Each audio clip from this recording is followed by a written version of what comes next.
السلام عليكم ورحمة الله وبركاته. kabajamtoota fi jaalatamtoota hordoftoota Zeenuutuuf hundi keessanuu baga jiraattanii asumaan sabiskiraab sheer laayik godhaa hundi keessanuu isin jedha buleeyyantiya. Asitti aansuudhaan Dr. Hawwiin jechuudha kan samoona kana bultii ijaarratte.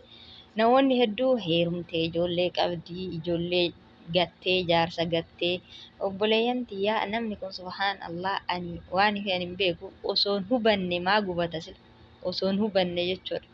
Obboleettiin teennaa maqaa na balleessanii ani hin heerumne ijoolleellee hin qabu ijoolleen obboleeyyan kiyyaa jetti. Ilmi namaa Assalamu alaikum warahmatullahi wabarakatuh. Akkam jirtan fayyaa keessanii hawaasa kiyya badha. TikTokiin kunis kiyya follow naa tolchaanii. Wantoota namoonni baay'ee ajandaa godhatanii waan isaan keessa galchine galanii bultii namaa keessa deddeeban takka isin deebisuu barbaadeeti. Hawwiin jaarsa qabdii Itoophiyaa ijoollee sadi qabdii. Lama heerumtee alhamdulillah rabbil alamin baga heerume ijoollees baga qabaadhe ijoollee qabaachuun ammootu ulfinna guddaadha kennaa rabbiitiin isni galee yoo abbaan manaa kiyya ilmaan tiyya wajjin na jaalatee na fuudhe yoo lama heerumte sadi heerumte naan jedhee na fuudhe yoo isaa wajji galeetin jedhe nama takkaayyuu hin galchu bultii namaa keessa galtanii jeequu hin qabdan alhamdulillah rabbil alamin an heerumeellee hin jiru ilmoollee hin qabu ijoolleen gadhiisu obboleeyyan kan kootiin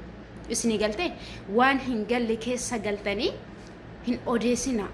isin keessattuu dubartoonni hireen keessan maal akka ta'u hin beektanii ani Maalif sirrittis waa'ee amantii irrattis arrafamee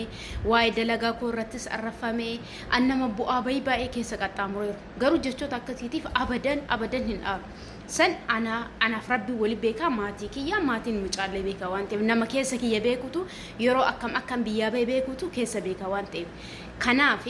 ani isinitti illee dallanuuf hin jenne dhimma isinin galchineen keessa galtanii ajandaa hin godhatina garuu ammootu guyyaa takka ammoo rabbii irra isin gaafatuuf ta'a waan ta'eef yoo qabaadhellee yoo inni naa guddise yoo isaa walii gale waan takka waan nama ilaallatee hin qabdu anaaf alhamdulillah yeroo jalqabaatiif bultii ijaaradheeni waan hin beekne laaxanii waan hin galle keessa galtanii amantii wal qabsiiftanii namni Yesuus hin gane inni duruu ganama inni akkasii an garuu ammootu ijoollee kiristaanaa sirri narra duula jedhee eeggadheen garuu ilmaan musliimaa yoo akkasitti anarratti waan isin hin galchine keessa intalti islaamaa takka galtee waan hin beekne keessa beektee osoo beektu keessa galtu anana aarsan garuu an ilmaan kiristaanaa isaan kaafira waan garuu isin ijoollee musliima ka akkanatti waa'ee kiyya haasoftan waan keessa hin beekne haasoftaniitiin jettan osoo ummanni kunuyyuu narra duulee isin naaf woganiidha obboleeyyan kiyya jedhee isin akkasii isin abdadha ture garuu ammoo waan hin beekne keessa galtanii yoo akkasin laaxan nama aarsitanii ammaalumaafuu ilmoo musliimaa takka komadha malee wallahi ijoollee kiristaana takka isaan hin komadhuun maaliif isaan gubataniiti waan ta'eef amantiin ta'abbaati kanaaf ammootu bultiinis tiyya natu itti seene wal jaalanne jaalalaan walis seene kanaaf ammootu wanta isin hin galchine keessa galtanii laaqaa hin oolina rabbiin irraa isin gaafatan keessa namaa hin beektu keessoo qabattee namaa fiiddi jedhanii ani gaafii deebii isiniif deebisa jedhee hiyyaan garuu ammoo fakka namoota biroo namoonni waa'ee miidiyaa hin beekne yookiin namoota daddafanii aarantu jiranii namoota akkasii hamilee cabsuu hamilee namaa cabsitan hamileen kiyya abadan nan cabu maaliif eenyummaa kiyya beekaa maalummaa kiyya beekaa ofitti boona of beeka waan ta'eef jechuudhaan yeroo jalqabaati ol bahee deebii namaa deebisuu kiyya kanaaf ulfaadhaa kabajamaa waan hin beekne keessa hin seeninaa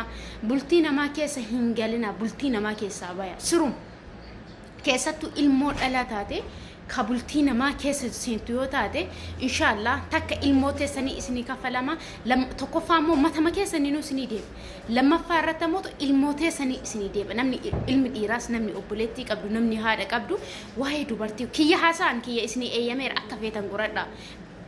isinirraayyuu hin kaayadhu garuu dubartoota hamilee isaanii hin cabsinaa osoo namaa taate dubartiin bakka biraa seentee bakka biraatiillee hin baatu warra ammootu jalqaba nutti seene warri ammootu rabbiin beektan du'aa nu godhaani akkasumas isin jechuu barbaada hedduu ulfaadha galatooma isin jaaladha maal isin jedha